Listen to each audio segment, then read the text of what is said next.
just mentioned that spa would mean healing by water. Yes. So how often do we need to come for healing by water? Especially for women. And everybody as well. Yeah, So yeah. what I suggest is this is a lifestyle. Yeah. Make it a lifestyle. It's not about feeling good only. It's about a lifestyle. How do you take care of yourself from your food to your physical and then to your relaxation? And for us, we now come on the relaxation part so that we can combine the whole lifestyle. So when you come in for your treatment, if you're a person who does a lot of physical, meaning that you're perhaps into keep fit, gym, remember your muscles need to be relaxed. Look at all the athletes. They have a specialized massage person. Yep. Because the muscles tighten up. So imagine your body hitting hard every day. You're going to the gym and you're not even relaxing your muscles. That's why you come to the steam sauna, relax, have a massage, and remove the toxins from your body, go back again, go through the cycle. So for us, I always say, depending on your lifestyle. So for instance, if you're a person who sits on the desk for so long, you are having your shoulders in a certain position. So you need to put That's me. Yes, you need your body to be upright. Yeah. So it's important for you that every 4 weeks, Yeah. try and come back and have your muscles, you know, your body posture straightened.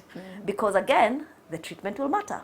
You will not do a normal treatment like anybody else. They'll make sure the techniques they use, they will enable you to really straighten up and to give you another 4 weeks to go. Now, if you're a gym person, I would advise, depending on how intense your cycle is in terms of how many times you go to the gym, if you're a person who does maybe 5 days a week, then it means on a regular basis, perhaps every end of week, then you're ending up with a massage. Yes, because you've built the toxin the whole week. You're a jogger, you're a person who's doing weightlifting, all that. So every week you'll need a massage. And then there are those who sort of say, I walk simply, I don't do a lot. Then every 6 weeks is good enough. Will I afford it?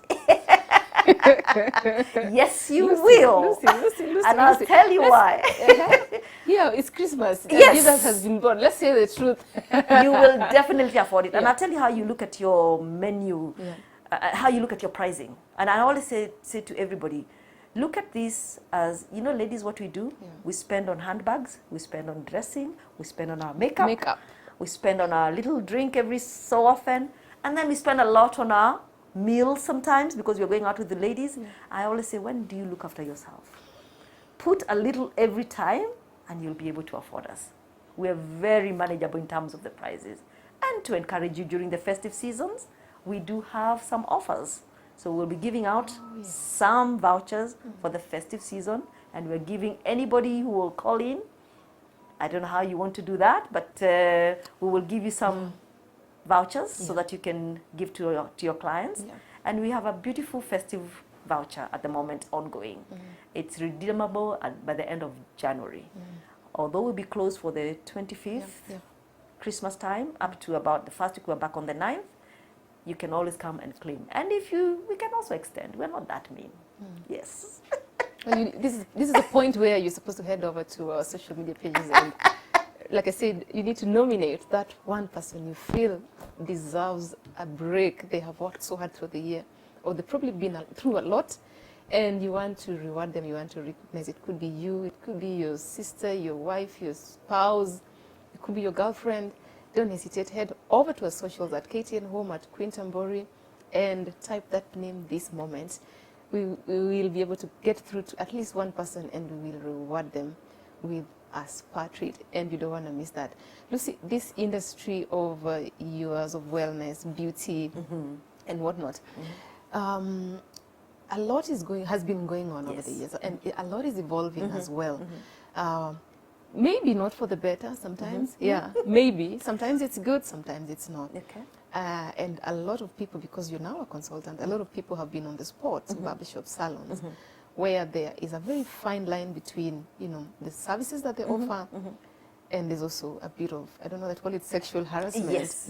What would you say about that? Oh, no. In fact, that is why we're coming up with the standards of the spa itself. We have a code of ethic. While you're in the industry, there's a code of ethic, and the girls who train in it understand it.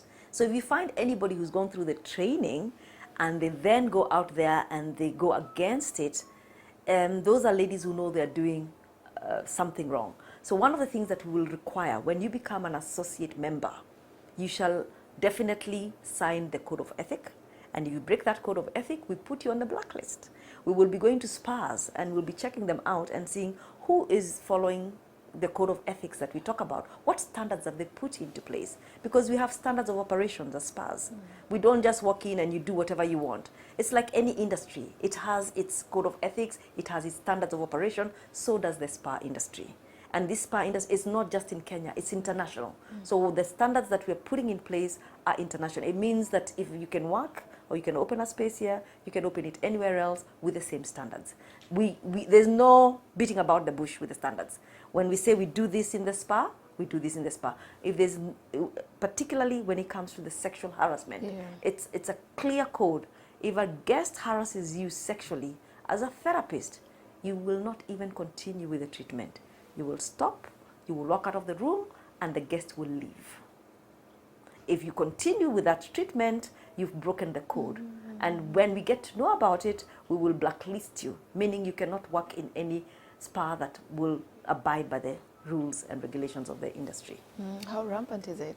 I think it's not just in Kenya. It's something that has been there because, unfortunately, I believe the people who set up those kind of spas are not setting up spas.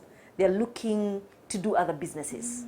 And sexual trade is something that has been there for years on end. We found it in the wild. But people have started to disguise it. And it's been very rampant in Kenya. And that is what people seem to think is the face of the spa. It's not. We really do have truly professionals, therapists, spas, and those spas are in Kenya and can be found. Yes.